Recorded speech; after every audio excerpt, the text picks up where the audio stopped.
Welcome to another episode of the Empowered Half Hour.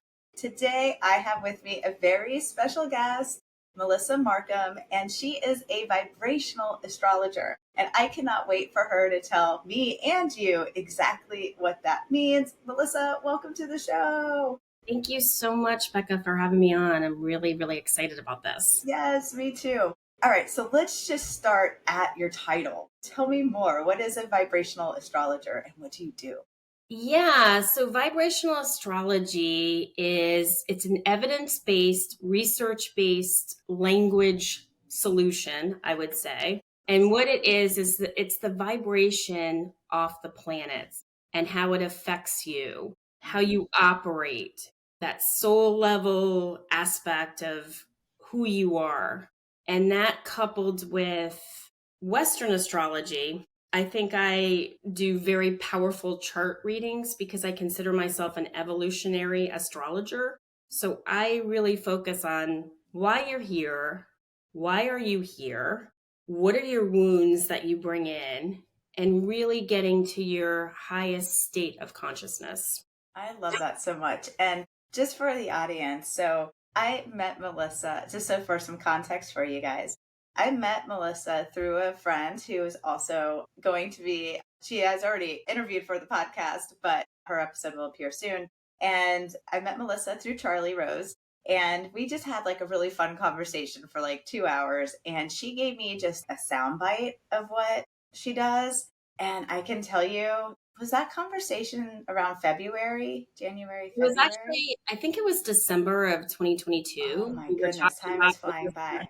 But I can tell you that so many things that she saw in my chart and like intuitively downloaded as well have come to fruition, including she told me that when it was a right time for my book proposal. So I kind of just followed the guidance. I was like, okay, I'm not really ready for it anyway. I'll wait till March or April to really start working on it. And now I'm signed with New World Library. I'm working on a Return to Radiance. And then, like, I had a lot of things happen with my family on August 12th. My father-in-law passed away, which was also in the chart. She said, everything will continue to keep the momentum, but know that some family things are going to shift priorities. And then they did. So it was kind of cool, different from like I've always had psychic medium readings and things like that, but different from that, this was actually part of my chart. So I wanted to share some context like, hey, I actually did have a reading with you and things came through in my chart. But let's talk about that for a minute because you saw things in my chart. What is a chart? And, if someone's not familiar with astrology and they have curiosity, what does it mean and what's some context behind it? Yeah, so the chart is really the blueprint of your life. Hmm. So the day you were born, it's month, day, and year, the exact birth time. The planets line up in a specific way. And really, it's soul level. So every time the planets change position, what it does, it hits against your natal chart. So that's why some days you might have a burst of energy, or some days you might feel kind of like, icky. And it's all relative. So what I do for my clients is we start out with a birth chart reading. I want them to really feel down deep, this is who they are. And I always say to my clients, listen, I'm just confirming what you already know about yourself. I'm not an oracle. I don't have all the answers. I'm just a soul guide to help you and confirm to you what you're feeling is on par to where you are in the state of consciousness that you're currently at. So that makes it about them. It's not about me. Cool. It's about you and what you're trying to accomplish while you're here. Then once they get the birth chart, we only have to read that once. And then we do a yearly transit chart, which is your solar return, which is where is the sun? And in that particular chart, what house is it in? And really what to focus on for that year. I look at Uranus. Let's say Uranus is in the 10th house. 10th house is house of career, your reputation. If Uranus is there, something's going to change with that. People automatically think, oh my gosh, I'm going to lose my job, or what am I going to do? And that's not necessarily the case. It could be something, it could be an awakening. Wow, this job isn't working for me, or I'm not on my path. but something significant in that area is going to happen for that year. So that's how it works. I love that. So let me get into your backstory a little bit. How did you get into becoming a vibrational astrologist? Yeah. I was always into the planets and stars. When I was a kid, I was the kid in science class that made the styrofoam planets. I I love that. remember my very educated mother just served us 9 pickles. That's all the planets. I mean, I just remember that saying. And I would sit and watch. I would be like, gosh, there's something more. There's something more out there. So years later, I would say 2018, 2019, like most of us, like most of your Mm-hmm. audience, we're on our path, right? We know something's shifting, something's changing, Mm-hmm. we just don't know what it is. And I went to a retreat and I was figuring it out. I was taking the Akashic records, Reiki, doing all different types of yoga. I liked all that stuff, but it didn't really call me. So the organizer of it said, "Hey, I have an astrologer." Because I kind of told her, I said, "I'm really into astrology." And she's like, "Oh my gosh, I have the perfect astrologer for you."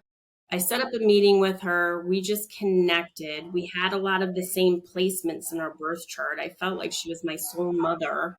That's And awesome. she took me under her wing, and I studied with her for almost 2 years. Her name is Carol Cummings. She's very well known. She is in Tucson, Arizona. She's written books, has her own audience kind of things. Anyway, from there, I just learned about the evolutionary part of astrology. Yeah, so that's how it came to be. And I just gravitated towards it. I started to really understand myself more. It was a self journey. I love that so much. And I love that you bring it back to your childhood too, because as I am exploring my own path and also trying to guide people to their authentic path, what I found is there's so many clues in our childhood. Like how Absolutely. you said you got, you had your pickles, you had 9 pickles and you just knew they were the planets. Yeah, I remember being a kid and lining up like, okay, here's the Care Bear, here's the Pound Puppy, like lining up my audience because I had written some short stories or some song lyrics and I had to perform for them. And so, Yeah, like what now I stayed disconnected from myself for a long time and didn't allow writing to be an everyday part of me, except for journaling. I mean, I have journals up the wazoo, but I never shared them with anybody. I've been a closet writer for probably 2 decades until I wrote my first book. But it became really clear to me like, hey, that was an instinctual part of me. That was part of my why of why I'm here. Like how you said that. I'm sure the planets would probably say that I have writing and communication somewhere in my chart. absolutely. I would see that. So, another thing I wanted to bring up is so every chart looks different. And people say, well, gosh, I don't have any planets in this particular house. What does that mean? And it means that's not your focus in this Got lifetime. it. So it's not like something's wrong. That's just not your focus. Some other people are focusing on that thing. You're here to focus on this thing. Exactly. Where the That's planets cool. line up. So, what it is it's really about your life purpose. You come in, the nodes really tell the story. The nodes are elliptical points in the sky. So, you come in on the south node, that's your karma. That's what you bring into this lifetime. And you're trying to get to your north node, which is not very comfortable because most of us operate on our south node. And so I have a theory that when we are before the age of probably 1 to 5, or 0 to 5, I should say, we know our goal. Like we come in like piss and vinegar, right? Yeah, it's clear. We It's like, this is it's me. clear. This is what we got to do. And then we get batted back by life and this Mm-hmm. dimensional reality into our south node. So we're always searching for that meaning and purpose. And then once you get that, then it's how do I get there? That just makes so much sense, which makes me curious. I'm like, I totally want to do a session with you. So I'm like, what are my things again? All right. So that's just incredible. And so that started your journey. What was like something you had to overcome and in pursuing this, right? Because you said the North Node is kind of challenging. So I would imagine your North Node has this in it, right? Because it came with you in Absolutely. childhood. But there's probably a little bit of fear and something you have to overcome to really own that part of yourself. So I'd love to hear what it was that like for you. I'll give you an example. So my South Node is in Libra, and Libra is all about partnership. It's all about, think of it as the supporting cast. So you're there to kind of support the lead actor.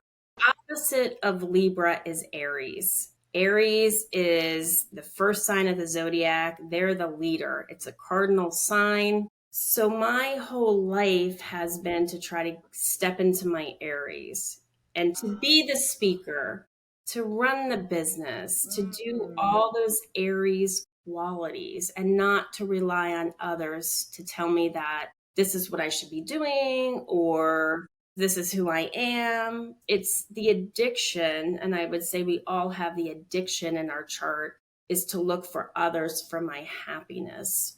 Right. And your Libra would probably call on that a little bit because of partnership, Absolutely. right? It's partnership. It's a South Node in Libra. I advise all my South Node in Libra clients to go out by yourself, have dinner with yourself, just with you, because really the purpose here is to get to know you and what makes you tick and what is important to you. But it's always the balance, of course, between everything else too. But it's not having to have another person to complete you in whatever capacity that is. It could be in business, it could be romantic, it could be the Libra relationships that we have, our family, our so when I see the nodes first, it's the nodes, the purpose, and then it depends what house it's in because that makes it personal to the client. So Gotcha. yeah, whatever. Astrology is a very specific language. You have to think of, and I think that's what confuses people. That's why people look at it and say, I could never learn this because Yes, that's what I like. I'm like, I'll just have someone interpret it for me. yeah, it's like you have to look at the house, what the archetype house rulers are, meaning how they form. Aries is the first house, Taurus is the second house, so forth. Then you have to look at the house rulers of that chart, and it all kind of goes together. So it can become very layered.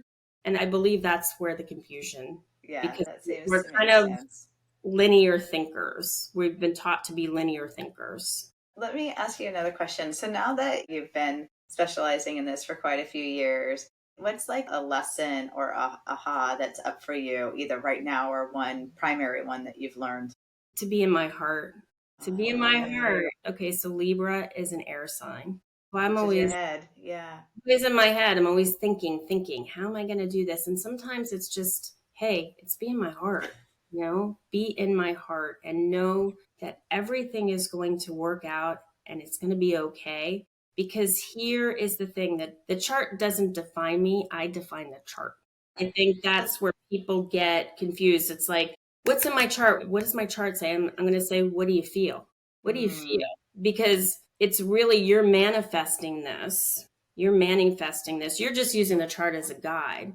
I'm mm. not here to tell you your fortune or your future. You already know it. It's about you stepping into what you have to work on and why you're here. And the chart is just the guide. And again, I'm confirming what you already know about yourself. Yeah. You're just hitting like such a spot with me because the book that I'm currently writing that will be out in next fall 24 is I'm titling A Return to Radiance. And one of the concepts that I'm talking about is really similar to that because through a series of recent perception shifts and stuff, I've realized that I'm calling in Kundalini Yoga, using that as the framework. We have an eighth chakra, which is our radiant chakra, also known as the star chakra to a lot of people. And there's also 10 bodies, and those are like emotional bodies, spiritual bodies, physical body. Like there's 10 and that make us up. And the 10th body is the radiant body. And the Mm-hmm. really cool thing that a little like dot I connected was that within our radiant chakra and our radiant body, it's really our aura. And within that auric field is everything we came here to be, all of our gifts, all of our strengths, all of our abilities, the tools and techniques to access them, like everything is already there. We never had to leave ourselves, right? And so it's so weird that we disconnect from ourselves to find ourselves when it's all truly there. And it's about either returning to it or accessing it or remembering And so I just love what you said, because I'm like, yes, yes, yes, we are who we are. Like everything we have come here to be and express is already within us. We It, don't need a chart per se. The chart helps guide us, like, oh, here's some mile markers, or here's some signs that you're on your thing. Or, if I'm doing Kundalini yoga and we're doing a Kriya, this is the Kriya that's going to bring you back to heart center. And in that heart center, you might remember something, but these are all tools. And so, anyway, I just really love what you said. yeah, no. And I think that what it is we come to this third dimensional reality because it's ego based. So for the soul, it's able to release these attachments. And that's the hard part, is releasing attachments, right? Because the ego keeps us just thinking about ourselves as being human and not about being the whole soul that we are. So I feel that that's where people get stuck, because they live entirely in their ego. They're not I, self I would think so. actualized to go down deep because they're scared. Most people are scared. They live in what they know. So what they know doesn't Yeah, I necessarily make them happy, but keeps them content in an existent state of consciousness. And it's like, wait, there's so much more.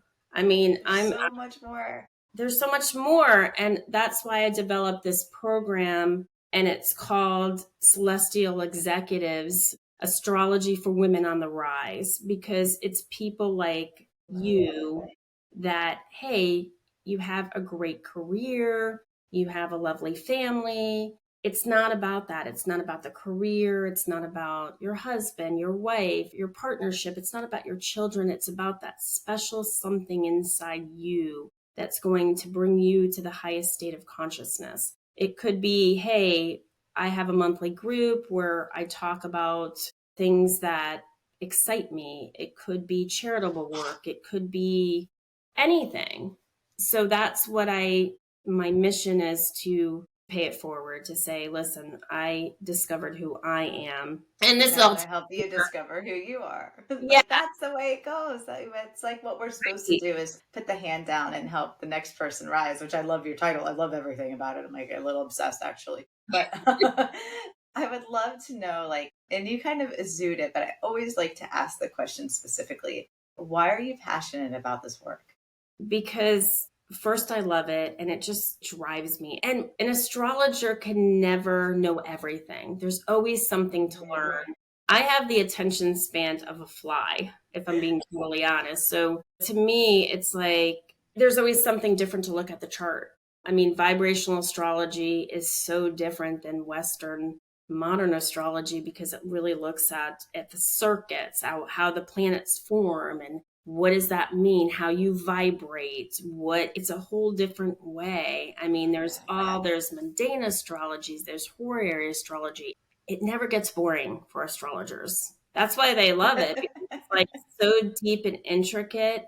And then there's a part of me that it's just enhancing my intuitive higher self. I mean, for example, I'll look at a chart and I'll study it for a good hour and I'll write everything down, but I rarely look at my notes, because it's like I know this information, but I think that I have to cure the part of my mind that says, okay, you're confident, you got it, and then go into the heart.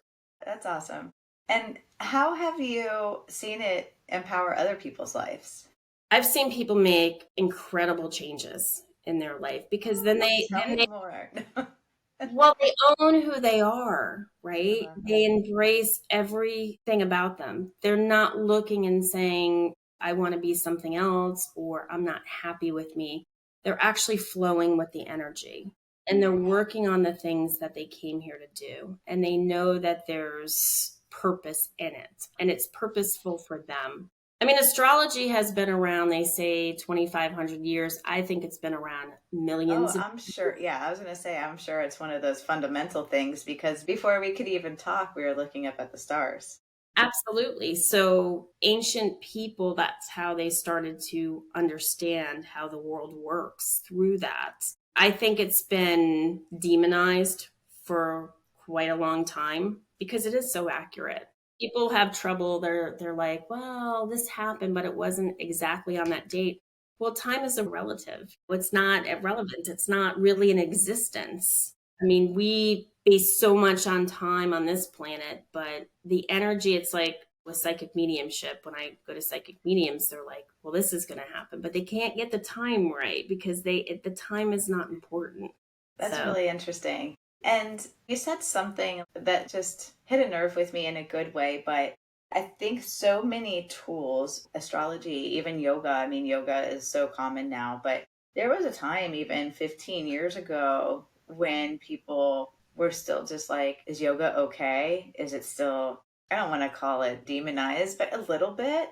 And the thing that's really interesting is whether it's yoga or astrology or another modality, is these tools just help you access yourself. And the more you access the truth of who you are, the less you are controlled by the media. That's a whole nother rabbit hole we could go down. But the deeper I go into myself, I don't need someone else to tell me how to feel, how to think, what to do, because I know what I need to do.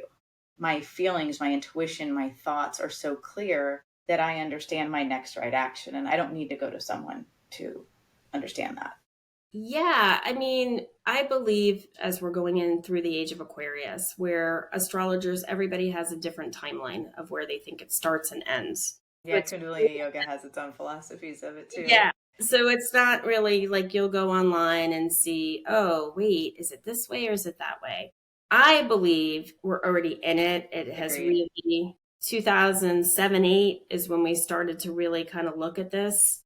Another interesting point is the Earth points to a different constellation about every 2,500 years. Mm. So if we look at this, we're at the end of Pisces. So you figure the beginning of Pisces was Christ consciousness. Christ consciousness being that Christ, the avatar, was here to lift up the vibration of the planet. The opposite of Christ consciousness is religious fanaticism, Mm. which that is what we've been in. So I think we're working through that and we're getting into this age of Aquarius where everything is balanced and equal and it's about being into your weird and who you are. The opposite of that is AI, Mm. artificial intelligence, where the machines, I mean, there's, gosh, countless science Yeah, fiction AI is in everything. movies. Yeah. Yeah. But again, if you can use it, it's all about the polarity and the balance of everything. Everything can be balanced if it's used in the right way that it doesn't harm society. So I think that's what the next generation of people are going to be dealing with, how to incorporate all this technology and not have it kind of take over. But you can see it in the chart. I would say this in the United States chart, because mundane astrology is a whole different way to look at the chart. We, the people, we start, then the south node is in Aquarius. So it's we, the people. But the Mm. north node is in Leo. Leo is about thinking with your heart and standing up on your own feet and leading to your true, what your heart believes. Wow. So that's where I think you're seeing it. Not everybody's going completely collective. It's like, wait a minute, they're questioning, they're Right. seeing, they're using their heart to really, it's not the information in the mind anymore. It's how to use your heart. Yeah, that's really interesting. And just to compare it real fast against Kundalini Yoga, too, we say the Piscean age is the age where I kind of do as we're told. We learn through books, and not that books are still irrelevant or anything, but it's if your authority figure said this, you said, okay. And we talk about the Aquarian age being very much like I learned through experience. So I might take your words as a guidance, but I am not going to hold them as the ultimate truth. My experience will be the ultimate truth. So I think it's cool that we are certified in different modalities, but yet there's that connectedness and the centeredness of both of them. Absolutely. All the So cool. modalities, the languages all work together. It's how you, I mean, I've worked with Charlie where she's saying what I see in the chart, it's working together.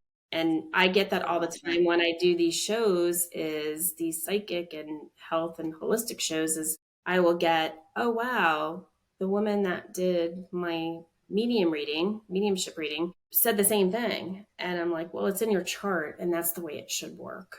So That's so cool. So I yeah, would love for you to share like a final message with the audience of maybe I'll let you choose what you want to say, but how could they leverage this or use what you're saying to uplift themselves and live a little better? Yeah, so I think it's really about getting into your North Node energy, because at there you're going to find your purpose and path. And it's a hard journey because it's something that you more or less instinctually fear. But once you get there, your complete existence shifts in a very positive way. And I am open to do readings. I My was just going to ask website that too. is Like, go ahead and share all the goods with the audience. So it's www.mmastroVibes.com. And my name is Melissa Marcum, Vibrational Astrology. And yeah, I do all different types of readings. I do astrology parties, which are really cool because Ooh, yeah, people that's really, fun. it's a way to kind of, for women to get together and to be at their best, highest consciousness and really explore who they are. I So, love that. And we'll yeah, have everything in the show notes too for you listeners. We'll have absolutely. ways to contact Melissa if you do want a reading. You can follow her on Instagram too. I know I do, but what's your Instagram handle real fast? Melissa Jane O'Neill at And we'll Instagram. have that in the show Yeah, yeah, notes yeah. too. But Really yeah, cool. it's just Melissa Markham Vibrational Astrology. Everything's right there. I'm on Facebook, Instagram. I just went on TikTok. Ooh, I haven't started my TikToks yet, but they're coming. They're right. We get that out. I do speakings. I'm doing a retreat in Dominican Republic. So I'm very excited about Amazing. That's that. So amazing. yeah, I just want to get out there and share my knowledge and help people find their path and purpose, or at Well, least recognize it. yeah, I'm sure the listeners, I'm sure I'll get comments from this episode. Be like, oh my gosh, I learned so much. So thank you so much for coming on the Empowered Half Hour. It was great to have you. Thank you so much, Becca, and good luck to you and all the Thank great work you. you do. It's so Thank, appreciated out there. thank you.